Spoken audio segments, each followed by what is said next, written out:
Đi anh.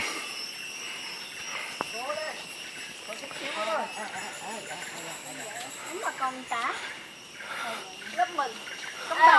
Con y tế, con chủ tịch xã, con nhà giàu, con chăn chó, có nhà bao làm rẫy làm tăng đi cái này quay này.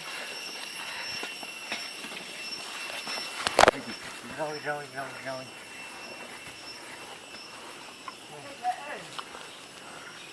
Đi chắc lên thế này hả?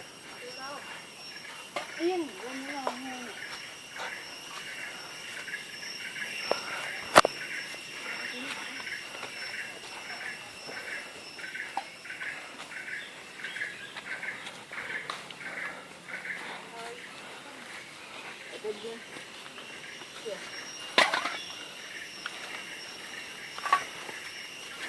Rớt.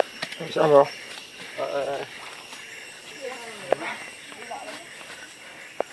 Đi rồi.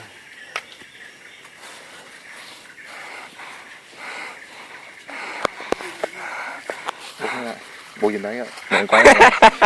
Không có.